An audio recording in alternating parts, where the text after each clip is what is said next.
이스라엘 왕 르말리아의 아들 베가 제2년에 유다 왕 우시아의 아들 요담이 왕이 되니 나이가 20세라 예루살렘에서 16년간 살았으니라. 그의 어머니 이름은 여루사라 사독의 딸이더라. 요담이 그의 아버지 우시아의 모든 행위대로 여호와께서 보시기에 정직히 행하였으나 오직 산당을 제거하지 아니하였으므로 백성이 여전히 그 산당에서 제사를 드리며 분향하였더라. 요담이 여호와의 성전의 윗문을 건축하니라. 요담의 남은 사적과 그가 행한 모든 일은 유다 왕 역대 지략에 기록되지 아니하였느냐. 그때 여호와께서 비로소 아람 왕 느신과 르말리아의 아들 베가를 보내어 유다를 치게 하셨더라. 요담이 그의 조상들과 함께 잠에 그의 조상 다윗성의 조상들과 함께 장사되고 그 아들 아하스가 대신하여 왕이 되니라. 아멘. 우리가 잘 아는 유명한 히스기야를 기준으로 할 때 히스기야의 할아버지가 요담입니다. 히스기야의 누가 요담이라고요? 할아버지. 예. 그리고 그 아버지가 우시야인데 잘 아는 대로 우시야는 잘 하다가 제사장의 분향을 자기가 하겠다고. 그래서 문둥병에 걸렸죠. 그래서 이제 아들 요담이 아버지를 대신하여 좀 통치하다가 정식으로 이제 왕이 됐습니다. 어머니의 이름은 여루사라 사독의 딸이라고 했는데 이 사독이 이 다윗 당시의 제사장 이름이 아니고 같은 이름이 계속 나오니까 다른 사독입니다. 그리고 몇 살까지 왕이 되냐 하니까 16년. 유다는 여유가 있어서 1년 지나면 한 해예요. 우리로 하면 이제 41살에 죽은 겁니다. 일찍 죽었죠. 네. 야, 뭔 무엇에 죽었을까요? 아니죠. 병 때문에 분명히 죽었을 건데 사고가 없으니까. 하나님이 왜 이 사람들이 이렇게 빨리 병이 들게 해서 죽게 하셨을까? 잘했다는데 또. 요담은요 흠이 없어요. 기록상 흠이 없는 사람. 굉장히 오랜만에 좋은 왕인데 왜 하나님 일찍 들어가셨을까? 그건 나중에 우리 가서 물어봐야 되겠습니다. 요담이 뭘 했냐? 보세요. 34절에 모든 행위 아버지가 잘한 것 중에 모든 것 잘못한 거 빼고요. 잘한 건 그대로 배웠답니다. 여호와 보시기에 정직히 행하였다. 와. 역대하 27장에 이 요담 이야기 한 장이 기록되어 있는데 거기 보면 여호와 보시기에 정직히 행하였다는 말이 그대로 있고요. 뒤에 붙은 말이 있어요. 여호와의 성전에는 들어가지 아니하였고 성전에서 제사하는 거 아닌가요? 제사장 될 건 아니지만 하나님께 제사로 성전은 가야겠죠. 안 들어갔대요. 아마도 아버지의 과오를 생각하고 스스로 더욱 조심한다고 그랬을 가능성이 있습니다. 이 자라보고 놀란 것은 뭐 보고 놀란대요? 소뚜껑 뭐 비슷하게 생기면 놀란다잖아요. 혹시 왕이 성전에 가가지고 또 옛날처럼 그럴까? 백성들이 그 염려하고 제사장도 부담될까봐 그랬는지 요담이 성전에 안 들어갔답니다. 믿음이 없다고 볼 것이 아니고요. 아마 그런 측면으로 우리가 좀 봐야 되지 않을까? 왜냐하면 이게 악이었다면 여호와 보시기에 정직했다 소리를 안 했겠죠. 아마 그 마음의 겸손함으로 스스로 좀 자제하지 않았나 그런 생각이 듭니다. 그런데 백성은 여전히 부패하였더라 이렇게 돼 있어요. 여전하다는 말은 그 앞 세대부터 계속 상해왔던 심령들인데 여기서 상한다는 말은 상처라고 생각하면 안 되고요. 썩어왔다. 네, 썩어온 심령들인데 요담이 이렇게 잘해도 안 고쳐있다는 얘기입니다. 그럼 어느 정도 돼야 고쳐지냐? 정말 왕이 잘하는 일을 모범을 보여준 정도가 아니고요. 직접 가서 도려내는 정도까지 가야 됩니다. 여호사밧이 전에 잘했는데 와서 제사장과 레위인을 보내서 각 동리마다 재판을 똑바로 하고 하나님 말씀 가르치라고 했어요. 자기만 정신 차린 게 아니고 본인은 권한이 있죠. 권력이 있단 말이에요. 그거를 어떻게 썼냐 힘을. 백성을 움직일 공적인 권한을 갖고 있기 때문에 그걸로 실제로 백성을 움직이는 데 썼는데 그 마음이 하나님께 돌아오도록 썼다는 것. 여기까지 가야 되는데 대개 이런 일 잘 안 되죠. 그래서 높은 자리에 있는 사람들도요, 자기가 갖고 있는 힘을 최선을 다해서 써야 돼요. 그러지면 안 됩니다. 우리 가정에도 마찬가지입니다. 아버지가 오늘 예배를 열심히 드린다고만 되는 게 아니고 자녀들이 하나님을 열심히 찾도록 아버지로서 쓸 수 있는 힘을 다 써야 된단 말이죠. 어머니로서 자식이 가르칠 수 있는 걸 다 써야 된단 말이죠. 군대 가면 극기 훈련 같은 거 합니다. 뭐 유격 훈련이 대표적이죠. 그 사람이 갖고 있는 힘을 다 쓰게 만듭니다. 단내 난다 그러죠. 에너지가 다 소모됐다는 얘기입니다. 예, 일어설 힘도 없을 정도로 그렇게 특수부대는 굴리죠. 그렇게 굴려야 어떻게 한다고요? 그런 상황을 극복해 나간다는 겁니다. 그 이전까지는요, 수료증 안 줍니다. 예, 자격이 없다는 거죠. 우리의 신앙생활 그리고 우리의 삶의 변화는 정말 극적인, 그래서 이게 잘 안 되니까 하나님 쓰시는 방법이 뭐냐면요, 전쟁입니다. 우리가 악에서 선이 안 나오는데 악한 나라가 중간에 없어지고 또 나라가 세워지죠. 그 나라가 또 타락을 하죠. 근데 그 나라가 바뀔 때 쓰여진 게 전쟁이라고. 사실 그거 아니고는요, 소위 개혁이란 거 갖고 안 됩니다. 프랑스가 프랑스 혁명으로 새로워졌나요? 아닙니다. 나폴레옹 혁명으로 새로워졌나요? 천만의 말씀입니다. 그렇게 안 됐습니다. 그리고 어떤 류의 혁명은 사실상 전쟁과 같았습니다.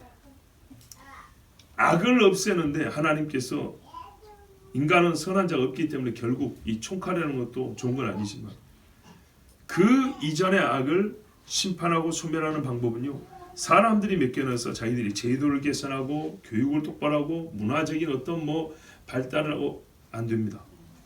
진짜 불로 태우듯이 싹 태워버리는 그런 방법이 아니면 안 됩니다. 또 오해하지 마세요. 굉장히 목사 호전적이가지고 저 목사 안 됐으면 저 군인 됐을 거다. 그런 식으로 생각하지 마시고, 그런 이야기 아니고 역사를 보라고요. 하나님이 어떻게 하셨는가. 실제로 바벨론이 문화개혁을 해가지고 새로워졌습니까? 페르시아가 쓸어버렸다고요. 그죠? 예, 로마가 자기들이 잘했나요? 아니죠. 로마는 심히 부패했어요. 그래서 다른 나라에서 칼로 없어진 겁니다. 그런 식입니다. 히틀러를 가만 놔두면 히틀러가 개과천선해가지고 야, 이제부터 우리 유대인들 살려주자 그랬을까? 아니죠. 하나님께서 다른 나라들을 데려와서 엎어버렸죠. 근데 성경 처음부터 지금까지 항상 그래요. 그런 의미에서 우리가 전쟁으로 나라가 없어진다 정도 되면 죄가 가득 찼다는 걸 알 수가 있습니다. 그리고 그 방법 외에는 새로워지는 방법이 없습니다. 그런데도 인간은 죄인이기 때문에 얼마 못 가서 다시 돌아갑니다. 그렇게 극단적인 방법을 써도. 자, 백성은 여전히 부패했다.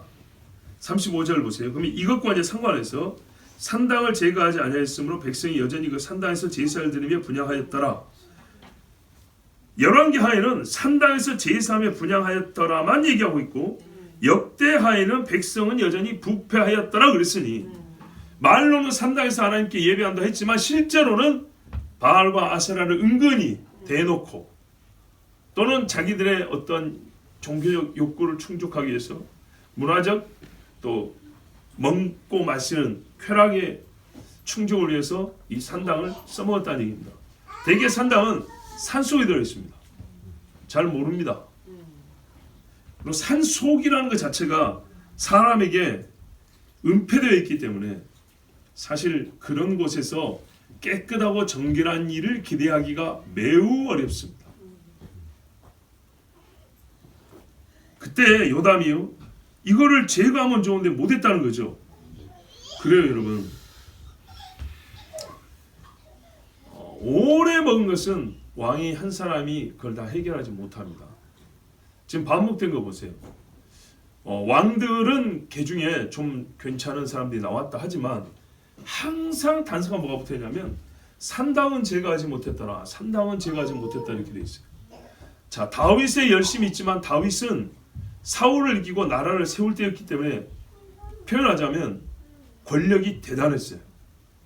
그렇죠? 백성들의 신망도 컸기 때문에 다윗이 하자면 하고 하지 말자면 하지 말 정도로 대단한 때였어요.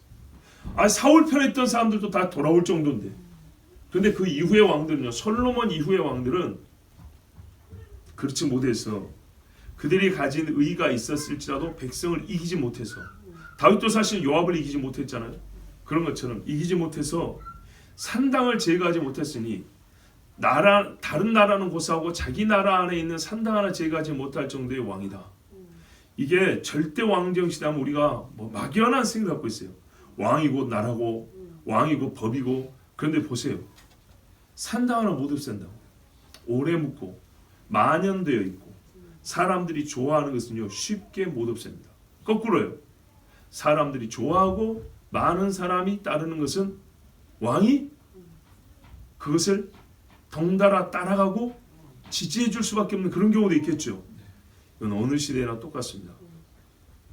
요즘 말로 하면 일종의 여론과 관계에서 승계할 수 있지만 어쨌든 민심을 거스른다는 게 이렇게 어렵습니다. 하다못해 우리 주변 사람들 대여섯 명 모이는데 혼자만 떨어져 있어도 굉장히 외롭고 서글프고 한편 두렵죠. 혼자 있다는 게. 그런데요. 암살당하고 윗동네에서 암살당하고 우리 할아버지도 암살당하고 이랬는데 이게 쉽게 되겠냐. 참 진짜 목숨을 걸어야 된다. 산당 하나 없애는 것도. 그래서 요담이 거기까지 이르지 못했는데 자기가 할 수 있는 일을 생각해 봤어요. 그러니까요. 산당을 없애고 성전으로 모여들어라 이렇게까지는 못하겠는데 성전으로 오게끔 뭔가 유도하는 일을 했어요. 요게 이제 선한 사람들은 자기 힘이 닿는 데까지 한단 말이죠. 그게 뭐냐면 어떤 문을 하나 만들었는데 보세요. 여호와의 성전의 윗문을 건축하냐 이렇게 돼 있죠. 번역에 따라서 높은 곳에 있는 큰 문이다 해서 아마 이게 북쪽 쪽에 있는 문이었나 봐요. 성전 들어오는 문을 하나 만들었어요. 그쪽에서 사람들이 들어올 수 있는 용이한 길. 그리고 북쪽이니까 뭐 꼭 북쪽 사람들이 북쪽에서만 내는 게 돌아서도 왔지만 그 북쪽에 있는 사람들이 들어오기 좀 어려웠던 것을 감안하여 문이 좀 뜸했던 곳에 하나 더 만들어서 하나님 전에 올라올 수 있는 길을 더 내었다. 문만 만들면 안 되죠. 그 주변에 길도 만들어야 되겠죠. 안전하게 해줘야 되겠고. 이런 일을 해서 조금 더 하나님 전에 사람들이 올 수 있도록 뭔가 그 왕의 마음을 보여준 거예요. 잘했죠? 네. 또 하나는 뭐냐면 오벨 성벽을 많이 증축했다. 오벨. 우리 번역에는 없죠. 아니 우리 열왕기하에는 없죠. 네. 역대하 27장 3절에 있어요. 여호와의 전 윗문을 건축하고 또 오벨 성벽을 많이 증축하고 이랬어요. 이거는 있던 것을 수를 늘리거나 더 강화했다는 겁니다. 오펠이라고 하는데 어디에 있냐면 이제 이 말 자체는 둔덕 같은 걸 말하는 거예요. 성전산하고 그 밑에 남쪽으로 좀 내려가면 다윗성이 있어요. 다윗의 궁이 있던 데가 있고 우리 성지순례 가서 가보시죠. 그러니까 성전 아래쪽에 계단 많이 있고 도로 있었고요. 거기서 좀 건너 내려가니까 다윗의 장막 해가지고 다윗성 있었고 이제 실로암 가는 길이 있었고 그죠. 요 사이 성전과 다윗성 사이에 둔덕이 있어요. 굉장히 요충지죠. 여기에 망대를 세우고 방비를 했다는 얘기입니다. 이게 길목이고 성전을 가든 다윗성을 들어가든 길목이고요. 또 여기 망대를 세워서 방비를 하면 두 개 다 방어하기 좋겠죠. 여기가 망루가 하나 있었다면 두 개를 세우고 5층짜리였다면 6층, 7층으로 올리고 이런 식으로 해서 더 강화시켰다. 성전도 궁도 양쪽 다. 그러니까 우리가 뭐 단순하게 말하면 영육간에 강건하게 하는 일을 자기가 할 수 있는 수준에서 자기가 가진 재능 또는 재정, 인맥, 하여튼 권력 이것들을 써서 할 수 있는 수준에서는 이렇게 열심히 했어요. 그리고 우리 열왕기하에는 너무 짧게 그가 죽은 이야기로 넘어가 버리는데 36절 보세요. 요담의 남은 사적과 그가 행한 모든 일은 유다왕 역대의 지략에 기록되지 아니하였느냐. 기록되어 있어요. 역대하에 보면 기록된 일이 뭐가 더 있는가 하면 전쟁 이야기가 나옵니다. 예. 그래서 열왕기하 27장 7절에는 그의 모든 사적과 그가 한 모든 전쟁이 기록되어 있다 이렇게 되어 있어요. 역대하가 더 자세하네요. 어떤 전쟁이냐 하니까 27장 4절, 5절, 6절에 유다 산중의 성읍들을 건축하며 이게 바로 오벨이에요. 예. 이걸 오벨이라고 불러요. 그러니까는 다윗성에도 하나 건축하고 여러 산 중에 망대를 세우고 성문을 세웠다는 얘기예요. 좀 높은 둔덕들. 고지죠. 일종의 고지. 자, 숲을 가운데 견고한 진영들과 망대를 건축하고 맞죠? 성읍 진영 망대. 암몬 자손의 왕과 더불어 싸워 그들을 이겼더니 그 해 같은 해 싸운 그 해부터 암몬 자손이 은 100달란트와 밀 10,000고루와 보리 10,000고루를 바쳤고 제2년과 제3년에도 암몬 자손이 그와 같이 바쳤더라. 암몬하고 싸웠네요. 암몬하고 싸웠는데 이겼어요. 그래서 얼만큼 전리품을 획득했냐? 그리고 조공을 바쳤냐? 은 100달란트래요. 이게 1년에 100달란트면 얼마나 그랬죠? 한 달란트가 대략 35kg 정도 된다 했죠. 시대마다 조금씩 차이가 있지만 어림잡아 35kg 잡으면 1000을 곱해보세요. 34톤 아닌가요? 100이구나 100. 예, 100이구나. 그러면 3.5톤 정도. 은을 3.5톤 트럭에 가득 실어가지고 보냈다고 하면 어마어마하죠. 1년에. 와. 그 다음에 밀 10,000고루, 보리 10,000고루. 1고루가 227리터. 한 드럼이 넘어요.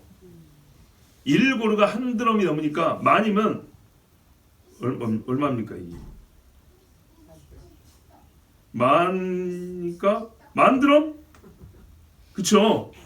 와, 11,000드럼? 드럼통으로 보리를 1년에 11,000드럼, 밀을 11,000드럼. 와, 엄청나네요. 1고루가 한 드럼 좀 넘으니까요. 만이니까 10,000드럼이 넘어요. 이렇게 어마어마한 것을 암몬이 3년 동안 바쳤대요. 그 왜 4년째는 안 바쳤을까요? 아마 요담이 죽었겠죠. 예, 요담이 몇 살 뭐죠? 몇 살이에요? 예, 나이 25세 16년이니까 통치하다가 오펠도 짓고 건축하고 성교 인문도 건축하고 이렇게 하다가 힘이 좀 세지고 그래서 암몬을 싸워 이겨서 이렇게 받아냈겠죠. 그러니까는 그가 이제 그 제위 후기였던 것입니다. 이렇게 강해진 이유가 어디 있냐 했더니 역대하 27장 6절에 요담이 그의 하나님 여호와 앞에서 바른 길을 걸었으므로 아멘. 점점 강해졌더라. 아멘. 아멘. 긴 말이 필요 없습니다. 진짜로 하나님 앞에 바른 길을 걸으면 반드시 강해집니다. 아멘. 바른 길을 걷지 않으면 무조건 약해집니다. 무조건이라는 것은 다른 조건들이 있어서 약해지지만 그 조건들 위에 있는 절대적 조건이 하나님이 손을 거두신다는 겁니다. 하나님이 손을 뻗어서 잡으면 일어나라 하고 잡아 일으키니라. 죽은 여자애가 일어날 조건이 어디 있어요? 죽었으니 아무것도 없죠. 주께서 손을 잡아 일으키시니 달리다곰 하고 일으켰다 했어요. 손 하나 있습니다. 지금 손 놔버리면요 진짜 사람은 너무나 무섭고 두려운 삶을 살게 됩니다. 오늘 새벽에도 거짓 선지자들에게 하나님이 내린 벌이 뭐냐? 너는 대낮에 해가 진다고 그랬어요. 자, 눈으로라도 대낮에 깜깜해진 걸 보면 무지하게 무섭죠. 그런데요, 사람이 자기 머리 상태, 정신 상태를 대낮이라고 생각하고 있었어요. 나는 똑똑하고 총명하고 IQ도 좋고 사리 분별 잘하고 좌우 분간 잘하고. 근데 어느 때부터 말이 버벅버벅 안 나와요. 갑자기 눈이 흐려지고요, 사물이 3개, 4개로 보이고, 정신이 혼미해지고, 이거 눈을 감은 건지 뜬 건지 꿈속에 있는지 생신지 알 수가 없고, 속은 울렁거리고 계속 무서운 마음이 들고, 손발은 발발발발 떨리고, 초점이 흐트러져 가지고 눈알은 빙글빙글 돌고. 자, 이러면요, 이거 왜 그러냐? 하나님이 떠나셨기 때문에 그랬어요. 가려버렸기 때문에 그랬어요. 무서운 일입니다. 자, 하나님이 함께하면 강해지는데 눈도 맑아지고요, 손발이 힘들더라고요. 마음에 담대함도 생기고. 말 못하는 줄 알았는데 말을 어찌나 잘하는지 이길 자가 없고 그 안에 진리가 있어서 듣는 자들마다 귀가 올리고 이 하나님 앞에서 바른 길을 걸으면 이렇게 되는 겁니다. 참고로 암몬 자손과 이스라엘의 전쟁사 내지는 뭐 세력 구도에 대해서 우리가 간단하게 한번 생각해 보려고 합니다. 암몬이 뿌리가 어디입니까?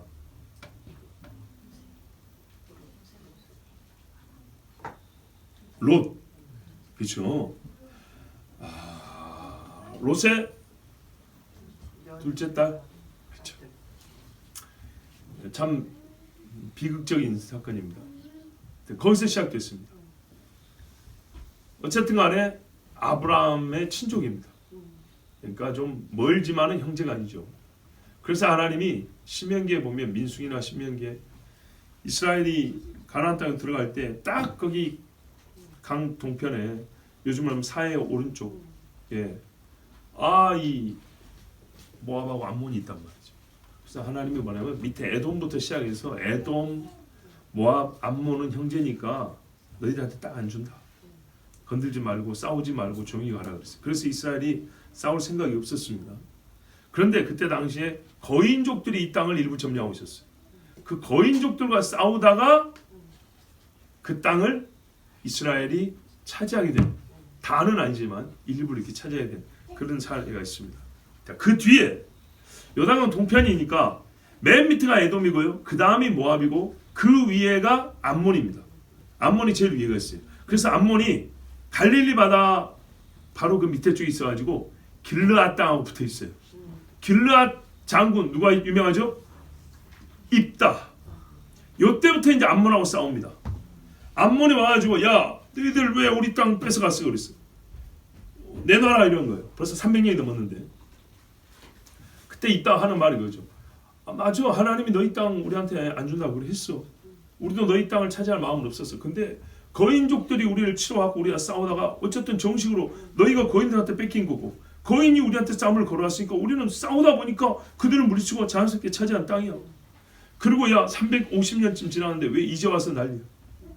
너희들이 싸워 이긴 것도 아니고. 그러면서 이제 입다하고 싸웠어요. 암몬이 이겼을까요? 졌을까요? 졌죠.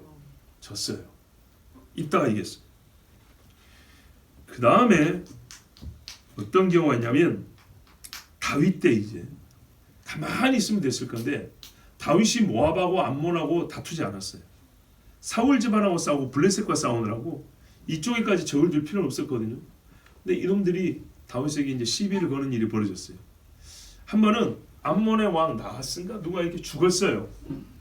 그래가지고 조문단을 보냈더니 스파이인 줄 알고 어떻게 수염 반을 깎고요, 엉덩이를 반 찢어갖고 사신들을 돌려보낸 거예요. 다윗이 얼마나 화가 납니까? 그죠? 모욕한 거잖아요. 그래서 내가 수염 기를 때까지 오지 마 하고 여리고에 머물러 있으라 그랬어요. 그런 다음에 군대를 동원했는데 암몬이 아차 실수했는데 때는 늦었죠. 그래서 이제 암몬이 살고 싶어갖고 옆에 다른 나라의 뭡니까 군인들을 사왔어요. 근데 돈 가치가 얼마인지 여기서 알 수 있는 대목이 있는데 아까 1년에 1만 달란트 은을 줬다 그랬죠. 여기 당시에 다윗하고 싸우려고 암몬이 용병을 은 1000달란트 사왔어요. 아람 나하라임과 아람 마아가와 소바에 보내 병거와 마병을 쌍내왔다 그랬어요. 근데 얼마나 쌍내왔냐? 보병 2만 명. 그 다음에 또 다른 데서는 1000명, 돕사람 12,000명. 그러니까 총 3만 3천명. 3만 3천명 정도를 군인을 사오는데 은 1000달란트 든 거예요. 그러면 은 10,000달란트면요. 단순 수치로 30만 이상의 군대를 내올 수 있겠죠. 얼마나 많은 돈인지 알겠죠. 자, 이때 다윗하고 이렇게 이제 싸움을 했어요. 이겼을까요, 졌을까요? 졌어요. 그래서 이제 이 사람들이 아마 이를 바득바득 갈았을 뭐예요. 그래서 모압하고 암몬하고 그 옆에 마온 사람들인데 이 사람들이 다윗보다 한참을 여호사밧 때 또 치러 들어옵니다.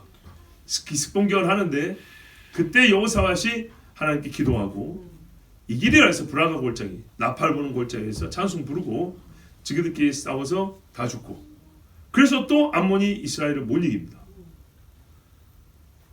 그 다음에 전쟁이 뭐냐면 요담의 아버지 우시야 때입니다.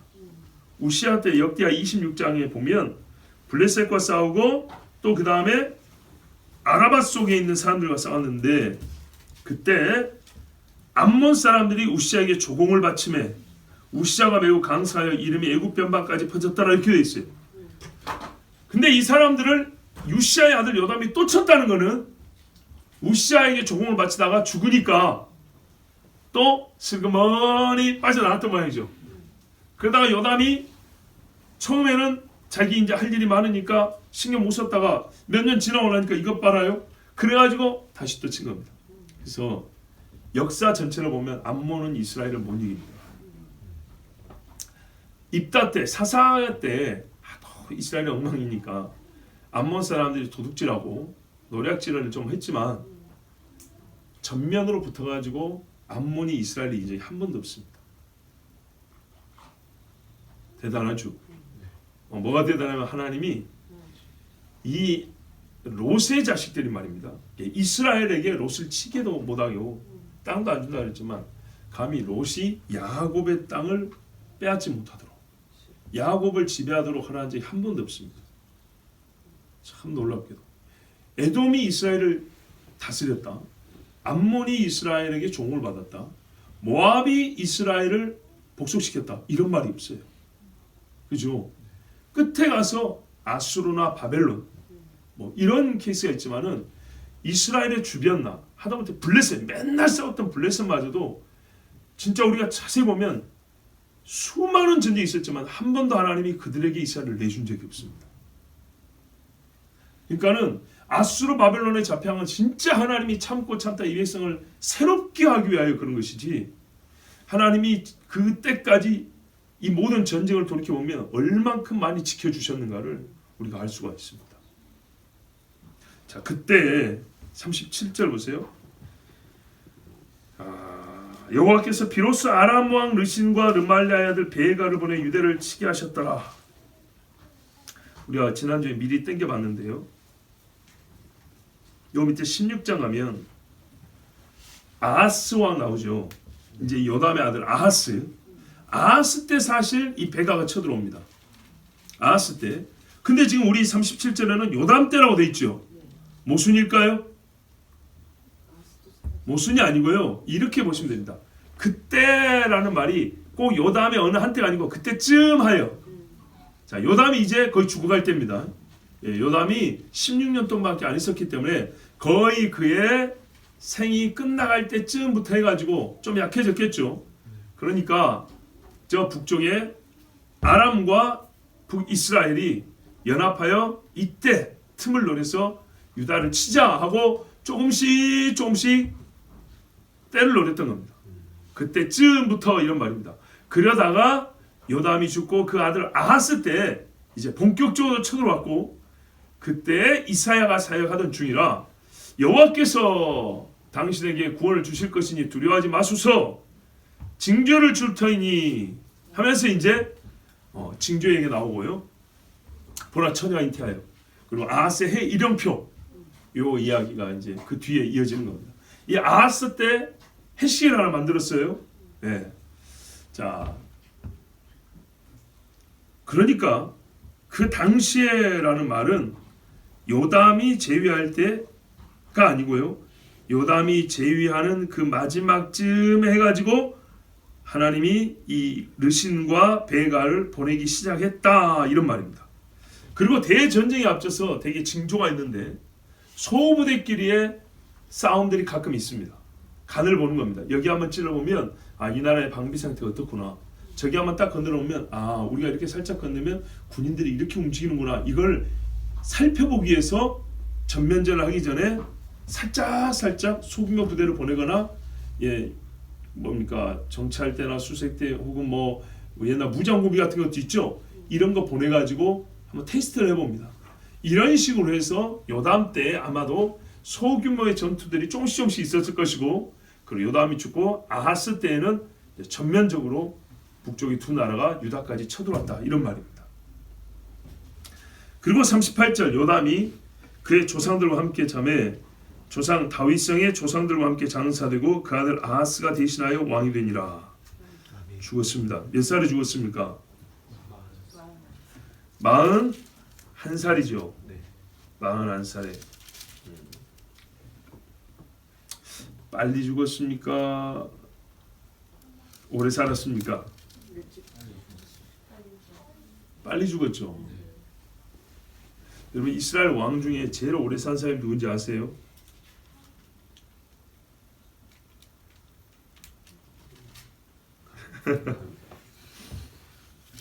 제일 오래 산 사람. 아니 생각나는 대로 한번 말씀해 보세요. 다윗 몇 살? 80. 주여. 70. 30에 왕 돼가지고 헤브론에서 7년 반. 저기 예루살렘 올라가고 나머지 70. 솔로몬은 70. 30부터 70까지 똑같아요. 그 앞에 또 한 사람 있어요. 사울 70. 사울, 다윗, 솔로몬만 70이고 뒤로는 전부 다 70을 못 삽니다. 놀랍죠? 의술이 뒤로 갈수록 더 발달하지 않았을까요? 그렇겠죠.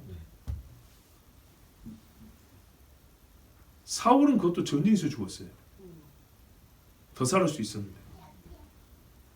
다윗은 자기 명대로 사는데 70이었어요. 그것도 끄트머리가 아니까 이불 덮어도 따뜻하지 않다. 굉장히 몸이 갑자기 약해졌어요. 솔로몬도 뭐 별탈 없이 살았지만 하여튼 70을 못 넘겨 죽었어요. 그 다음에 왕들 어떠냐? 보시다시피 이렇게 40대 죽은 왕들이 많고요.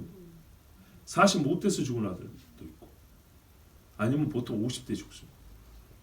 환갑을 못 넘깁니다. 왕이 그 좋은 걸 먹고 살았을 텐데 환갑을 못 넘겨 죽었어요. 대부분 그랬어요. 제위 연도로 제일 많이 다스린 사람이 누굴까요? 자, 길 위에 성경 퀴즈 시간입니다. 길 위에서 맞춰야 돼요. 제일 오래 왕의 자리에 있었던 사람 유다. 뭐 북쪽에는 하도 전쟁도 많고 그래서 북쪽에는 유명한 사람 있죠. 여로보암 2세. 그 사람이 좀 오래 있었고, 남쪽에서는 누가 제일 오래 있었을까요? 그렇지, 므낫세. 아주 못된 놈인데 12살의 왕이 되었고 55년 있었어요. 그래봐야 67세. 한 살 더 많이 산 사람이 있어요. 왕 노릇은 조금 덜 했는데 누굴까요? 바로 여기 요담의 아버지 우시야. 16살에 왕이 돼가지고 52년 68세. 그러니까 60 넘어서 죽은 왕이 한 두세 명 되고 나머지는 40대도 죽고 30대도 죽고 50대도 죽고.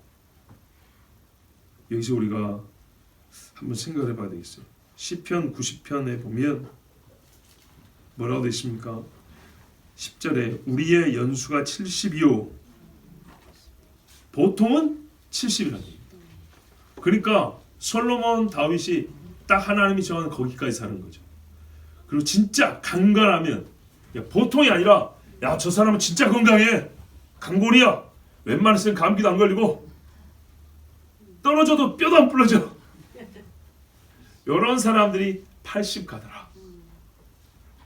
보세요. 우리의 연수가, 우리가 보통 70이고 강건하면 80이라 이렇게 말했어요.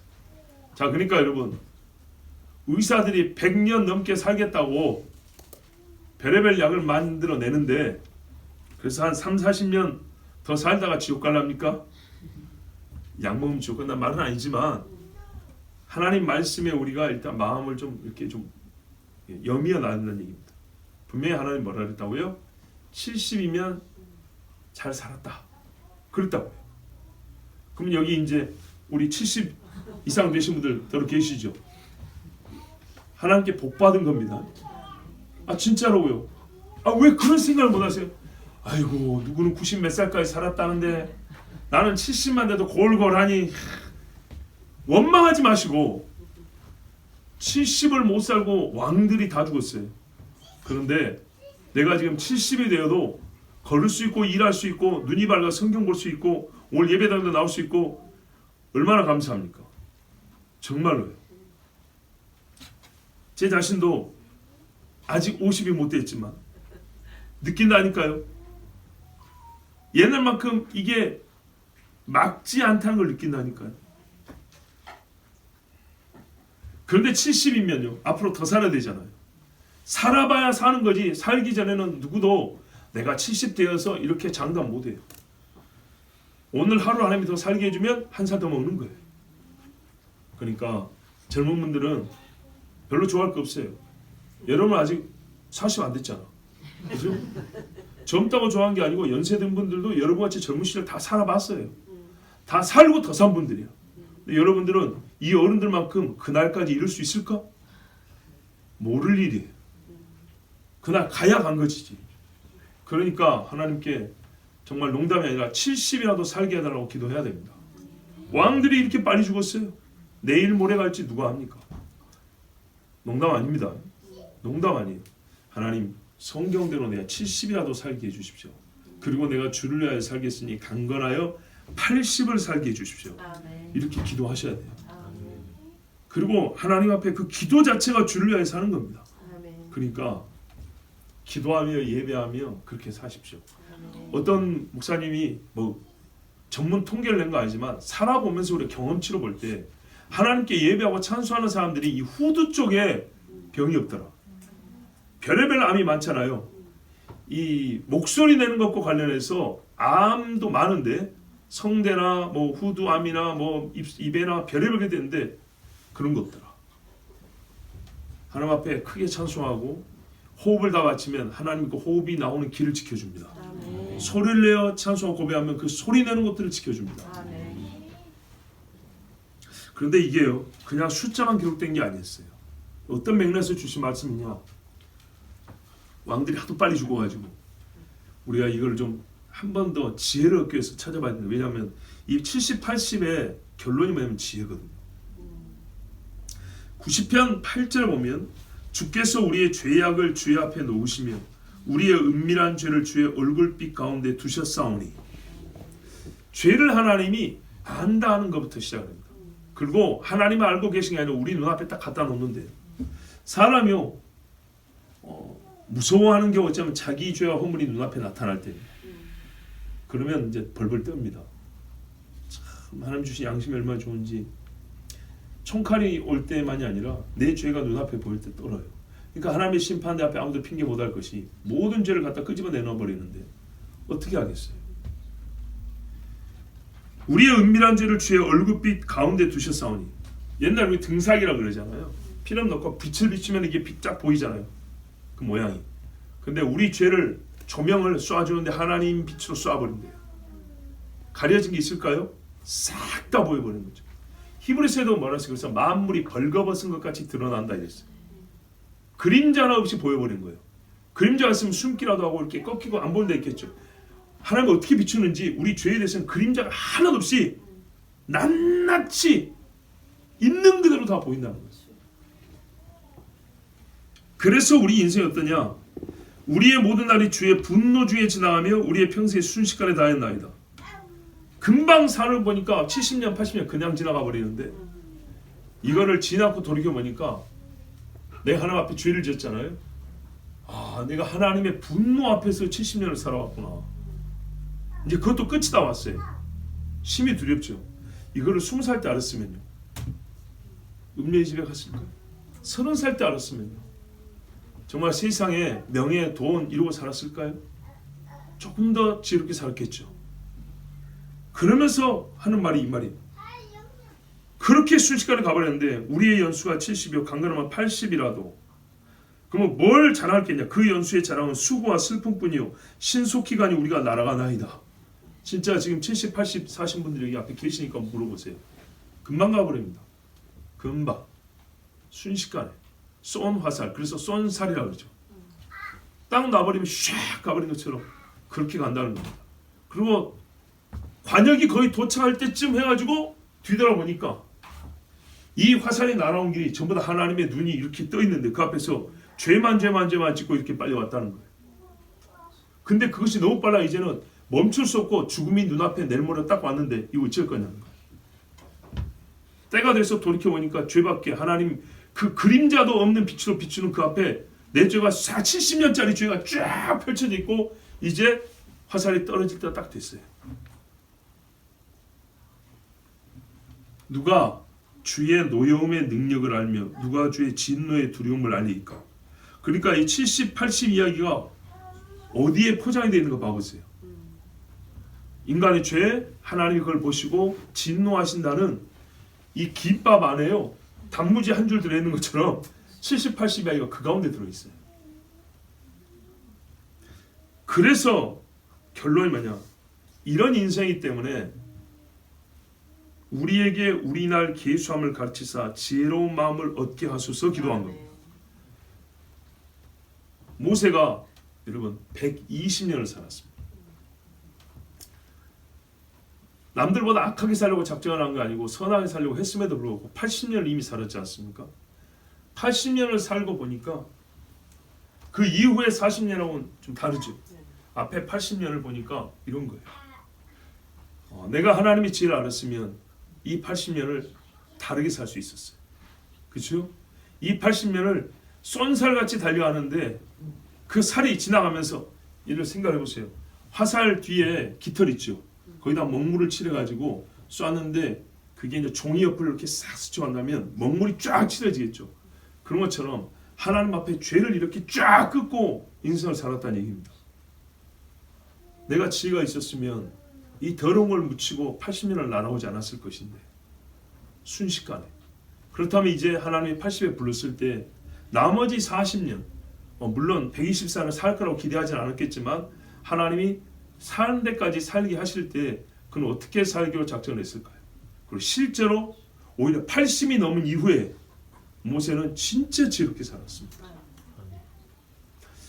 이것을 모세가 우리에 쓴 거는 뭐냐면요, 80까지 되어서가 아니고요, 읽는 그 즉시로, 그죠? 읽고 난 다음부터 우리가 80 이후에 모세와 같이 그렇게 지혜롭게 살기를 바라는 겁니다. 하나님께서 그렇게 살기를 바라서 우리에게 주신 말씀입니다.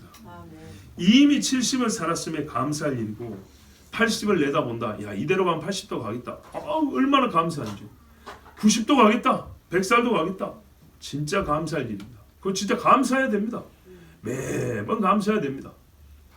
그러면서도 우리가 날수만 길게 할 것이 아니고 이 날이 쏜살같이 달려가는데 이 깃털에 더러운 것이 묻어가지고 똥물을 뿌리면서 날아가지 말고 정말로 그 기체에 예수님 향기가 묻어 있어가지고 좋은 향을 뿜어내면서 날아가면 얼마나 좋겠습니까? 그 방법들이 말입니다. 그 길들이 성경에 잘 기록이 되어 있습니다. 주제를 잡아서 하나님 앞에 인생을 잘 산다는 것은 오히려 이렇게 해주면 우리가 배우기 어려워요. 근데 실제 삶을 살아가는 사람들 통해서 보여주잖아요. 아하스가 어떻게 했다더라, 요담이 어쨌다더라, 히스기야가 어떻게 살았다더라, 다윗은 어려울 때 어떻게 했다더라, 사울은 힘들 때 귀신을 불렀다더라, 솔로몬은 부하니까 마음이 교만했다더라. 이런 말을 들으면 우리가 알 수 있지 않습니까? 여러분, 젊을 때 어릴 때일수록 하나님 앞에 살 날이 많은 우리 지체들을 꼭 주님 내 날수를 계수할 지혜를 주십시오. 70 빼기 16은 얼마지? 54. 이런 계수 말고, 이런 산수 말고 내가 지금까지 삶을 하나님 앞에 일일이 셀 수는 없지만 죄를 어떻게 지었을까? 내가 어떤 삶이 하나님 앞에 몇 살 때 무슨 일이 하나님 앞에 악이 되었을까? 지금 몇 살 몇 년을 살고 있는데 내가 지금 이 나이 때나 하나님 앞에 무슨 훈련을 받고 어떤 기쁜 일을 해드릴 수 있을까? 이런 생각을 하면서 쏜살같이 나라는 시간을 잘 활용하기 바랍니다. 왕도 60을 못 살았습니다. 다시 말씀드리지만 60이 되어야 산 것이지 우리의 소위 기대 수명이라는 것은 말장난입니다. 기대 수명은 누구에게 기대되는 수명인지 누가 도달할 수명인지 알 수 없는 그냥 종이 위에 찍힌 숫자일 뿐입니다. 하나님이 오늘 호흡을 주시면 사는 거고 거두시면 죽는 겁니다. 그러므로 몇 살을 기준으로 얼마 남았다는 이런 식의 산수하지 말고 오늘 하나님 앞에 내가 죄의 수를 더할 것이냐, 상 받고 하나님이 기뻐할 일의 수를 더할 것이냐, 이것을 잘 생각하여 지혜롭게 우리의 날을 살길 바랍니다. 우리 이 시간에 함께 기도합니다. 하나님 아버지, 왕들이 많이 산 줄 알았더니 좋은 것 먹고 호위병도 많고 그러니 오래 살 줄 알았더니 믿었던 사람에게 찔림을 당하고 전쟁에 포로되기도 하고 오히려 살아가는 사람들이 눈앞에서 죽는 것을 보기도 하고 그들이 하나님 앞에 죄를 쌓음으로 그들의 날수를 허망하게 보내서 주님 일찍 죽기도 하고 고난을 많이 겪었습니다. 참으로 하나님께 평강과 좋은 날 얻기를 구하는 자는 여호와의 말씀에 순복하라 했습니다. 지혜로운 것은 하나님을 기쁘시 할 것이 무엇인가? 내가 이 세대를 살지만 이 세대를 본받지 아니하고 하나님의 선하신 뜻을 분별하는 것입니다. 몇 더하기 몇 빼기 몇 이런 산수하지 말고 하나님 주신 매일의 삶이 내가 얼만큼이나 주를 기쁘시게 하는 일을 했는가를 생각하게 하옵소서. 지혜 있게 하여 주시옵소서. 의인이라고 반드시 오래 사는 건 아닙니다. 나라와 민족 전체를 생각해서 하나님은 쓰실 만큼 쓰시고 또한 그가 화를 보기 전에 데려가시기도 합니다. 그러므로 생사는 하나님 손에 달려있습니다. 사는 날 동안 의를 행하기를 힘쓰게 하옵소서. 주여 한번 우리 기도합니다. 주여